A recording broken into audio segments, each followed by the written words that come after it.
Thank you, Andrew. Well, today's scripture comes from Genesis chapter 50. We're going to read verses 15 through 21. We're going to be reading this in the ESV. We encourage you to look up the scripture if you have a Bible app or if you have a Bible handy. Again, it's Genesis chapter 50.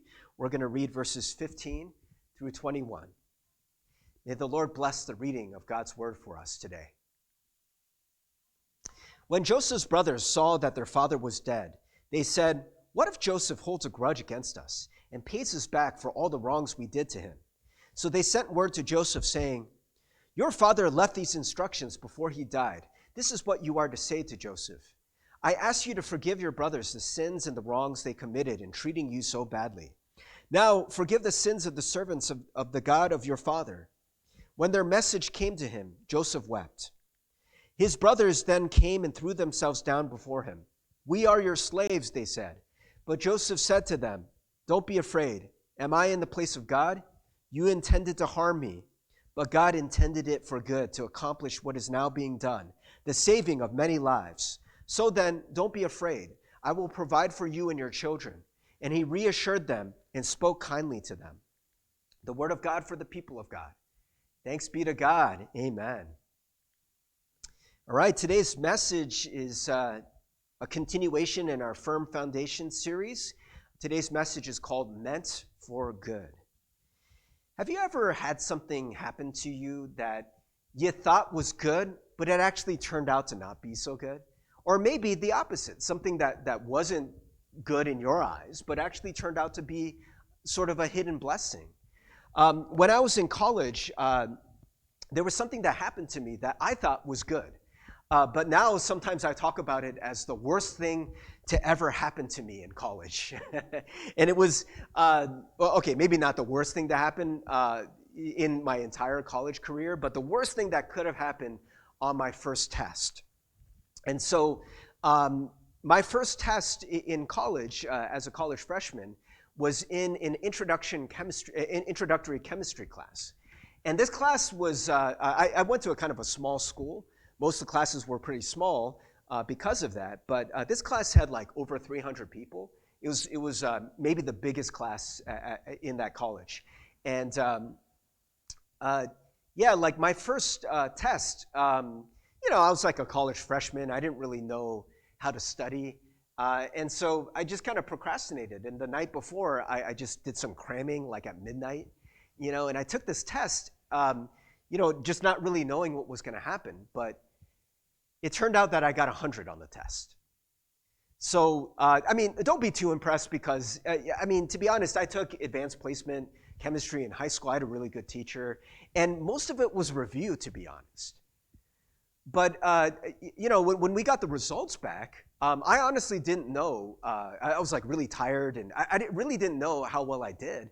But when they passed back the test, the professor was like, "Hey, in this class of like over 300 people, 6 of you got 100. I'm going to be watching you and see how you do the rest of the semester. I expect good things." And I got to tell you, man, my little freshman ego just, like it grew so big. I was like, dude, college is easy, man. I got this. I barely studied and I got 100. And I say now, that was the worst thing that could have happened to me because I let my guard down, And honestly, I think now, looking back on it years later, that if I had failed that first test, it actually would have been better. Because I would have been like, oh man, I got to study harder. I got to take this seriously. It's a brand new ball game. But because I got 100, and of course at the time I was ecstatic. I was like, oh man, I was so happy. But I didn't really study that hard the rest of the semester. And so I ended up getting a B in the class, and to be honest, it sort of set the tone for the rest of my college career, in thinking that I could get away with cramming. And so, brothers and sisters, are there times where, maybe there's something that you thought was good, turned out to be not so good? But of course, the opposite can be true as well. And, I think many times in life, we think we know when something is good. Um, but oftentimes, we don't really know because we can't see the big picture of things. Um, I hear from time to time, people saying to me, they'll be like, "Hey, Pastor Steve, can you pray for me I get this job that I'm applying for?" You know, and I sometimes wonder about that. It's like, well, do you really want that job? Because I mean, to be honest, you don't really know if it's going to be good or not. You know, is that really the way we should pray for a job, for instance? Because I know there are a lot of people that maybe they were like really excited about a job, you know, and then they get it and it turns out to be like miserable. How many times has that happened to you for those of us who are in the working world? You have all this hope and you thought this job was going to be perfect for you. But then your boss turns out to be a taskmaster, or you hate your team that you work with. How do we really know if something is good for us? But for many of us, we have this sense of like, oh, this is going to be good, or this is going to be bad. In today's scripture story, there's definitely a lot of things that happen to Joseph that seem really bad on the surface. But in the end, God uses it for good. But I want you for a moment, because I think a lot of us have this problem, this issue, that we look at our lives and when things happen, we judge it and we think this is good or this is bad. How do you really know that? So what attitude should we have towards life, or how can we sort of have freedom? Because honestly, brothers and sisters, I think for a lot of us, the burden of thinking that we know whether something is going to be good, it makes us really anxious. I mean, let's be honest. This week, we're headed into an election, right? There's a lot of us that are looking at this, and we've got a lot of anxiety, as Brother Andrew was sharing. And we look at these things, and we're like, oh, man, is this going to be good or this is going to be bad, right? What do you do with that? What do you do with that burden of thinking that we know whether something is going to be good or bad? Well, let's take a look at today's scripture passage, because like I said, there's going to be things that happen to Joseph that seem bad on the surface, but are they really? So in Genesis 37, we're going to, this is kind of actually the longest narrative in Genesis is about Joseph and his family. And so we're going to take a look at this, not the whole thing, but let's take a look at the beginning at least. So just to kind of fill you in what comes right before what we're going to read here in Genesis 37, Joseph was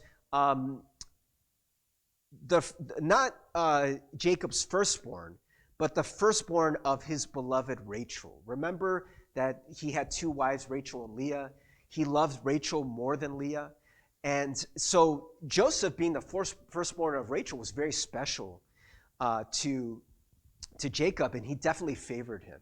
And so he got him this like nice multicolored coat that Joseph wore, and his brothers were very jealous of the way that Jacob treated Joseph. And so what made matters worse is Joseph, he was kind of a dreamer, and he was able to interpret dreams as well. And he got this dream that he told his brothers about. Basically, there's these different sheaves of wheat, and the sheaves that represented the brothers bow down to the sheaves that represent Joseph. And so they hear that dream, and they're like, dude, are you saying that we're going to bow down to you? You're like one of the youngest, right? Like, what kind of arrogance? Like, who would even say that? And even Joseph's mother was like, yo, Joseph, you got to chill talking about these dreams, man. Are you saying that we're all going to bow down to you? And so they started to really hate Joseph, and they started to conspire. They're like, dude, when we get an opportunity when no one's looking, we're going to kill this guy. And so this is what you see in Genesis 37, verse 19. There comes a time where Joseph, they see Joseph alone, and they say, hey, here comes the dreamer. They said to each other, come now, let's kill him and throw him into one of these cisterns and say that a ferocious animal devoured him. Then we'll see what comes of his dreams. When Reuben heard this, he tried to rescue him from their hands. Reuben's the oldest, he's responsible. He's like, hey, let's not take his life, he said. Don't shed any blood. Throw him into the cistern here in the wilderness, but don't lay a hand on him. Reuben said this to rescue him from them and take him back to his father. So when Joseph came to his brothers, they stripped him of his robe, the ornate robe he was wearing, and they took him and threw him into the cistern. And it gets worse. They say, come, let's sell him to the Ishmaelites and not lay our hands on him. After all, he is our brother, our own flesh and blood. His brothers agreed. So when the Midianite merchants came by, his brothers pulled Joseph up out of the cistern and sold him for 20 shekels of silver to the Ishmaelites, who took him to Egypt. So here we see his brothers plot to kill him. They throw him into a well, which, probably wasn't very fun, probably didn't feel good. Joseph might have gotten hurt. We're told there wasn't a lot of water in the well to catch his fall, So he's probably hurt here at the bottom of the well. And not only that, but his brothers sell him into slavery. How many of us would look at this situation and be like, well, that's not so bad. This is terrible, right? I mean, this is like probably, the worst day of Joseph's life. That his brothers do this to him. I mean, and it's his brothers too. Oh my goodness. And so for us, very naturally, this is our reaction. Oh, this is bad, right? And then, something happens where Joseph, he is put in the in Egyptian officer's household. His name is Potiphar. And Potiphar comes to really trust Joseph because he's a hard worker and he's very honest. And he puts him in charge of his entire household. But Potiphar's wife looks at Joseph and sees that he's really good looking and tries to seduce him. And Joseph doesn't want to do that because he doesn't want to betray his master. He knows it's wrong. He resists Potiphar's wife's advances. And Potiphar's wife basically frames him and says that Joseph tried to take advantage of her when they were alone. And so Joseph gets thrown into prison. He doesn't do anything wrong. He was honest. He had integrity. And look where it gets him. And again, we look at this situation. We're like, okay, it was going good for Joseph for a while, right? He was. It's almost like a roller coaster, this whole story. You look at it, brothers want to kill him, but they don't because some of the brothers are like, no, let's not kill him. You're like, okay, brothers want to kill him, bad. They spare his life, good. They, sell him into slavery, bad. But he's actually put in Potiphar's household and becomes, this head servant, good. But then he gets framed and then he gets thrown into jail, bad, right? But then when he's in jail, when he's in prison, he meets these servants of Pharaoh, and he interprets their dreams. And eventually what happens is that Pharaoh has dreams that he can't interpret. And because Joseph has this reputation for being able to interpret dreams, that he has an audience before Pharaoh. He interprets Pharaoh's dreams rightly, and then Pharaoh puts him in charge of his whole estate, right? And then we're like, okay, that's good, right? And brothers and sisters, this is very natural for us to look at situations and say, bad, good, bad, good. It reminds me of a story I once heard. It's kind of a fable, but it's a story of an old farmer. And so let me read the story for you. There lived an old farmer who had worked in his fields for many, many years. One day, his horse bolted away. His neighbors dropped in to commiserate with him. "What awful luck," they said sympathetically, to which the farmer only replied, "We'll see." Next morning, to everyone's surprise, the horse returned, bringing with it 3 other wild horses. "How amazing is that?" they exclaimed in excitement. The old man replied, "We'll see." A day later, the farmer's son tried to mount one of the wild horses. He was thrown on the ground and broke his leg. Once more, the neighbors came by to express their sympathies for their stroke of bad luck. "We'll see," said the farmer politely. The next day, the village had some visitors, military officers who had come with the purpose of drafting young men into the army. They passed over the farmer's son thanks to his broken leg. The neighbors patted the farmer on his back. How lucky he was to not have his son go into the army. We'll see, was all that the farmer said. Friends, maybe you've experienced this in life where there's something that happened to you, and it actually turned out to be something that was really good, even though in the beginning we judged it as bad. How many of you have been through something that at the time you thought, this is the worst thing that could happen to me? Some tragedy, some heartbreak, something that really, really hurts you. Now, brothers and sisters, if it's been some years, I know for many, many people, when you talk to them about the worst disappointments, the worst tragedies even, the most painful experiences, the most trying and difficult times, oftentimes we look back on those times, and not necessarily that we're like happy about it, but we see that those times were instrumental for shaping us into who we are today. We wouldn't be the people that we are if we didn't go through those times. There's many people, a lot of saints, a lot of very spiritually mature people. You know that they've gone through some brokenness. You know that they've gone through some heartbreak. You know that they have gone through some disappointment. And in many ways, God is able to use those things for our good, right? And so when people are asked this question, about the worst experiences of their life, and they say, no, actually, those things were actually good in a way, in the way that I was able to grow from those things. And then when people are asked the question, if you could go back in time and prevent whatever happened to you in the past, would you do it? And most people, surprisingly, a good number of people say no, they wouldn't change what happened to them. But brothers and sisters, we may know this, and we may have experienced this in life, but for many of us, while we are going through the thing, it is hard for us to see that perspective. When we're going through these difficult things, we still are like, this is bad. God, why? Why are you doing this to me? But Joseph's perspective is amazing through this whole thing, right?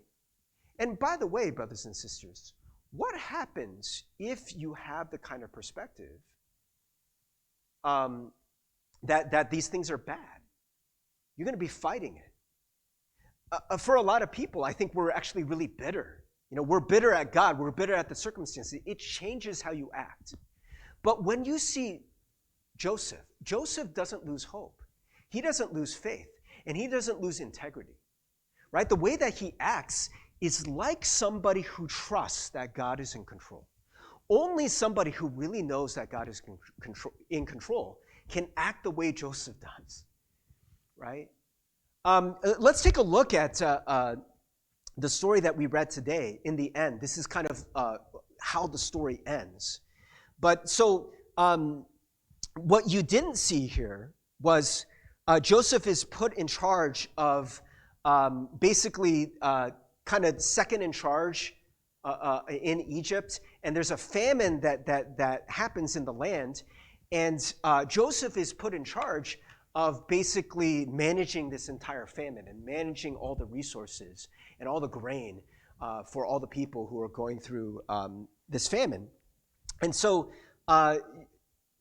Jacob's family, they're affected by the famine, and so they hear that there's grain in Egypt, and they go to buy grain from Pharaoh. And of course, who's in charge of passing out the grain? It's Joseph. But they don't recognize him. He's probably got the Egyptian garb. It's been many, many years. He looks very different. And they definitely don't expect to see him. And so, there's this whole narrative where Joseph pretends not to know them, and he gets them to bring his youngest brother, who they left at home. And then, eventually he reveals himself, that he's Joseph, and he forgives them. right? And he actually provides for them and treats them very kindly. The brothers, I mean, can you imagine the kind of reaction you would have to knowing that the brother that you sold into slavery now is in a position above you, right? Now he's got his life in your hands, right? And so they're rightly kind of freaked out, but Joseph seems to forgive them. But then Jacob dies, right? And so this is the story that we hear here, that their father dies and they worry again, right? They say, well, what if Joseph holds a grudge against us? What if he wants to pay us back for all the wrong that we did to him? Can you change to the next slide? Thank you. And so what they do is they scheme, right? And so we don't ever hear Jacob actually say these words, but the implication, I think, is that they just made it up. They're like, okay, let's tell Joseph that Jacob's last wish was for him to treat us kindly, right? And so, brothers and sisters, what you see with the brothers is they're always scheming. You know, they can't trust Joseph in many ways because they can't trust in God. With Joseph, he doesn't scheme, right? I mean, and even when Joseph acts honestly, sometimes the things seem to go against him, right? Like in the story with Potiphar, or even in him talking to his brothers about his dreams, you know? I mean, there's many situations where a person who's trying to control everything would act differently. You know, there's some people that, I don't know, there's like the election, and they're like, oh, I don't trust these results. And politicians will do things to try to maneuver things to preserve their power, right? They're like, I can't trust what's going to happen here. I'm going to have to, you know, do some shadiness or lose some of the votes or whatever, right? Why do people do this? Why do people act this way? Or maybe, you know, in your business, for those of us who work, maybe you see other people acting dishonestly and you're like, hey, I need to act dishonestly too, or I'm going to fall behind, right? Well, if I don't fudge my numbers like everyone else, then I'll lose my job. In many ways, brothers and sisters, that's kind of like the brothers, you know? The brothers who are lying to Joseph and saying, hey, this is what your father said, when his father said nothing of the kind, right? But Joseph doesn't do that because Joseph knows who is fully in control. And you see that in the end in what he says to his brothers. So when Joseph gets their message, he weeps. And the brothers came before him, and they threw themselves down. And Joseph said to them, don't be afraid. Am I in the place of God? Again, right? Joseph understands who's fully in control. It's God, not him. It's not for him to fudge things or change things the way that his brothers have been doing their entire lives. They're schemers, kind of like their father, right? Joseph is not, right? He's like, I'm not God. I can't take the place of God. And he says, you intended to harm me, but God intended it for good to accomplish what is now being done, the saving of many lives. So then, don't be afraid. I will provide for you and your children. And he reassured them and spoke kindly to them. I mean, it's extraordinary, right? Who would act this way? You know, and just to see Joseph's words, right? He's like, okay, you definitely intended to harm me. He's not a dummy, right? He knows that they were doing bad things. But at the same time, he's like, yes, but ultimately, God was in control. God used what you intended for evil, and he was able to use it for God. So I'm not even mad at you, right?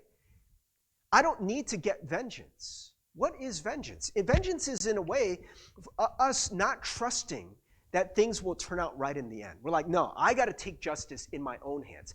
I have to be the one to make this right. But Joseph doesn't need to get vengeance. He doesn't need to take it out on his brothers because he's like, hey, this is the will of God. I trust in that. How free Joseph is. Are we free in this way? Brothers and sisters, I don't got to tell you that there are many things that seem harmful to us right now. There are many things that we look at and we're like, this is bad. But brothers and sisters, what would it look like to have the kind of freedom that Joseph had? The kind of freedom to be able to say, hey, we'll see. I trust that God is going to be able to use all things. I mean, man, Joseph's story is so long. It's like that story of the man with the horse, right? There's so many twists and turns in the story. There's so many times where we might be tempted to stop and say, okay, now this is the will of God. Or no, this can't be the will of God because this is bad. But Joseph all along, I mean, even, the way this story ends is that he saves the people of Israel, right? And they actually move to Egypt and they're provided for. And so out of his suffering, out of all this evil, the entire people of Israel are saved. And we're like, yay, that's great. But then in Exodus, we find out that the new Pharaoh doesn't remember Joseph and looks at the Israelites as a nuisance. And they treat the Israelites like slaves, and they put them to hard labor. And they do all kinds of nasty things. They kill their firstborn because they're afraid of an uprising of the slaves. So now we look at that situation and we're like, God, why? This is bad. This is terrible. But then God saves his people. Brothers and sisters, it goes on and on and on. How many times are we so tempted to stop in the middle of the story and say, this is good, this is bad? What about for you? What about in your life? Are you in the middle of your story? I think we all are. Now, brothers and sisters, I don't want to downplay. Maybe where you are in your story is genuinely painful. When Joseph was thrown into that cistern, and when he hit the bottom of that cistern, I bet it genuinely hurt. When he was sold into slavery, I bet it was genuinely painful. I mean, you see the tears in his eyes when he's reconciled with his brothers. In fact, Joseph, even though he seems like this kind of Boy Scout this whole time, he actually kind of jerks them around a little bit. If you guys know the story, he pretends that he doesn't remember them, and he actually sets them up. He frames them. They buy the grain, and then he puts their money back in their sacks, so it kind of looks like they stole the grain, And he does all this stuff, but in the end, he forgives him. But you kind of see there's a struggle for Joseph, I think, where he's like, I kind of want to make these guys pay a little bit. Because it probably was genuinely painful to be treated like that by your own brothers, to be in prison when you didn't do anything wrong. He's falsely in prison. Man, whenever I hear a story of somebody who's been like falsely in prison for 40 years and they come out and they're super gracious, I'm like, how can that be? How can that be? Man, I would be so bitter. I would be so angry, right? And brothers and sisters, again, I don't want to downplay. Maybe you're going through a tough time. And yes, it may genuinely be something that is meant for bad.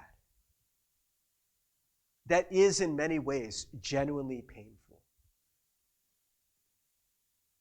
But this is the God that we worship. That God is able to take the painful, the messed up, the things that we look at that are bad and use them for our good. We know that because of Jesus Christ, right? That's the story of Christ. Look at this parallel, actually, when you see what Joseph says. He says, you intended to harm me, but God intended it for good to accomplish what is now being done, the saving of many lives. Do you remember, brothers and sisters, when Jesus is hanging on the cross? And he's on the cross, And there are people who put him there, right? The teachers of the law, the Pharisees, and they're mocking him. And as they are mocking him, the Roman soldiers that put him up there, as they're mocking him and making fun of him, he looks down on them and he says, "Father, forgive them, for they know not what they do." They know not what they do. He's able to forgive them. He is so free that he's able to do that. But brothers and sisters, in some ways, I never really thought about this before, but do you think there could be a double meaning in they know not what they do? Maybe it's they know not what they do in the sense that probably most of us think it, that, you know, they are crucifying an innocent man, right? But maybe there's another sense that they don't even know that this cross is going to be used for the salvation of all of mankind. That through this ugly, evil act is going to be brought about the greatest glory. Brothers and sisters, you see Jesus himself. And in the way that he approached his cross that he was going to have to bear. Again, genuinely painful, right? There was blood. There was a real rejection that Jesus faced on the cross. Right? It wasn't fun. It wasn't a picnic. But Jesus endured it. And you see when he's in Gethsemane, what I call the dangerous prayer that he prayed. You know, he's thinking about the cross. He's thinking about what he's going to have to endure. And he says, "Father, if you are willing, take this cup from me. Yet not my will, but yours be done." I call that the dangerous prayer because, you know, in many ways, when we look at things that we think are good and bad, it doesn't always match up with God's will, right? Things that we think are bad to us might be something that God is able to use for our good, right? So brothers and sisters, let me ask you. I know it's the spiritual thing to say, "Oh, yeah, Pastor Steve, I can totally pray this prayer. You know, not my will, but yours be done." Look where that got Jesus. It got him to the cross, right? He had to go through the pain. Did you know that God's will might bring you through the fire, might bring you through the trial that is genuinely painful? We don't like to hear that in contemporary America. You know, so much of modern, especially Western Christianity, you know, we like to skip the whole cross part. You know, we're like, okay, Jesus took up the cross. We're really thankful. But all of our praise, all of our emphasis is on, you know, glory and blessings and all of these things. And brothers and sisters, that's a version of Christianity that honestly you don't really see in the life of Jesus. And a lot of the people like Joseph, right? You see them go through genuinely painful periods. I mean, look at all the prophets who are persecuted and even killed because they stick to the will of God. Brothers and sisters, what if, instead of praying, "God, can you help me to get this job?" Because you don't really know if that's going to be good or bad in the end. What if your prayer was this? "Father, if you are willing, help me to get this job." I don't think it's bad to ask that. Jesus asked, "God, is there any way we cannot do the cross thing?" Right? It's not bad to ask. But in the end, the ultimate prayer, where Jesus ends up is not with what he desires. What he desires is no cross. Can you blame him?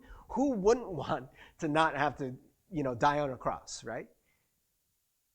But ultimately, he says, "Yet not my will, but yours be done." This is a story that I've heard from Brennan Manning. It comes from a one-act play by Thornton Wilder. It's called "The Angel That Troubled the Waters," based on John 5:1-4. It's a dramatization of the Pool of Bethesda that was able to heal people.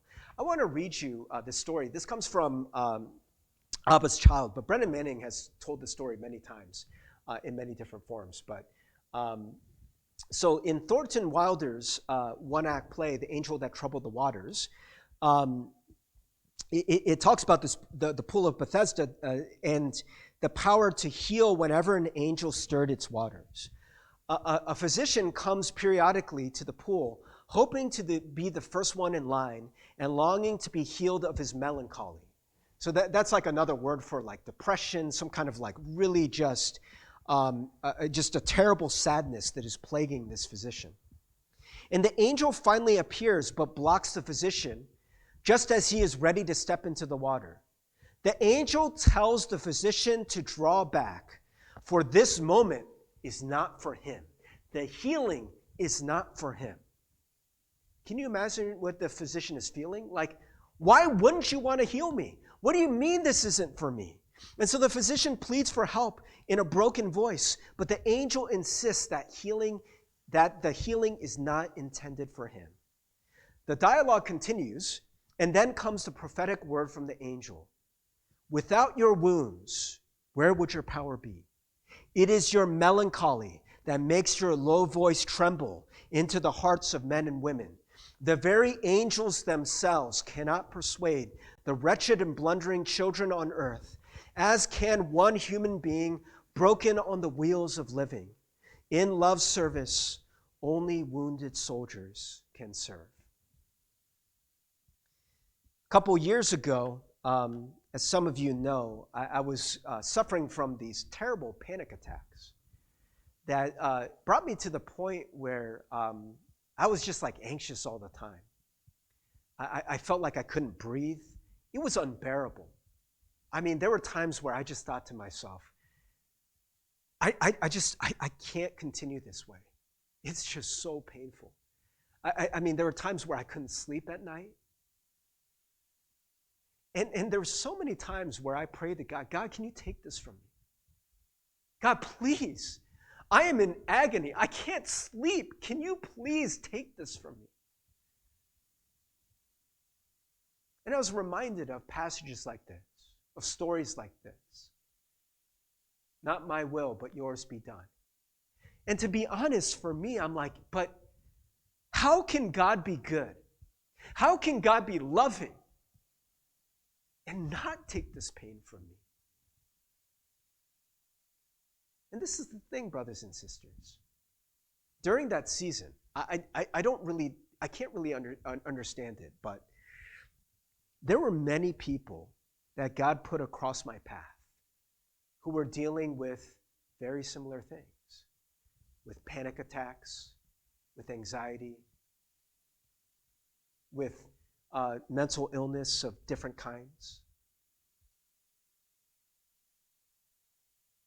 And as I was going through that season, I was able to relate to those people, to talk to people in ways that I wouldn't have been able to if I didn't go through that time. You know, there was a couple times. There's actually one time I was at a mall, and there were these people that it was the other church I used to serve at. But I just randomly ran into them at the mall. And we just started talking, and somebody was sharing about her daughter-in-law who was going through debilitating panic attacks just like me. And actually, I was just sharing about what was going on in my life. And these two people just kind of kept looking at each other and like, are you serious? And then they told me about, this woman's daughter-in-law. And so, I was able to share just a little bit of the things that I learned through the things that I went through. Brothers and sisters, I don't fully know why we go through these things. I'm not saying that God makes the bad things happen. But this is what I do know. God is able to use even what is meant for evil, to use it for good, to use it for redemption. I mean, I can say now, even though it was painful, what I went through, Lord, if that is your will, then I'm willing to go through it. knowing that it's not just that God takes bad things and is able to bring out beauty and goodness, but that God himself is good.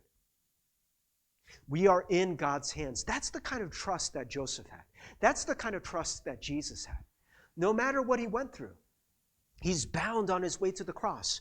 People are jeering him, and people are, spitting on him.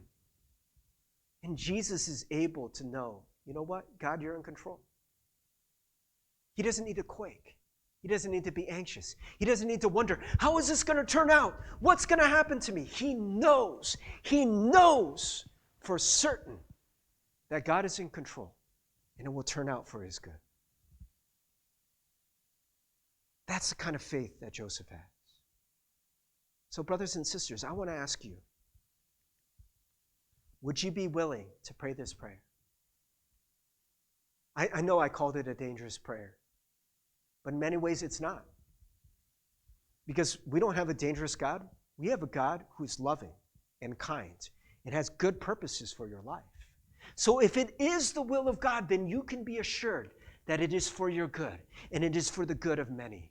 God can take even your pain and bring out so much richness out of that. Bring out so much redemption. I don't know the end of your story, and nor will you. But you can go through life with your heart assured, with absolute peace, knowing that God is completely in control. I just want to take a moment before we go into communion. Communion is the story of Jesus going to the cross and sharing this good news, this redemption with his disciples. But I just want to give us a moment before we do that. Just maybe, you can close your eyes or just take a moment to be still. And I want you to think about whatever situation you're going through.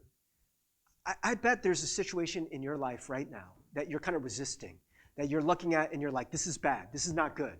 I don't like it. God, I don't like it. God, can you take this from me? And again, it is not wrong to ask that. God may grant it. But ultimately, to say, yet not my will, but yours be done. Can you do that, brothers and sisters? Can you do that with me? Whatever situation you're going through right now that you're resisting, can we say, Lord, this is what I want, yet not my will, but yours be done. We're going to go into our time of communion. So if you guys want to grab bread and juice, and just want to let you guys know that Living Grace Ministry is part of the United Methodist Church. And in the United Methodist Church, we believe that communion is meant to be an open table.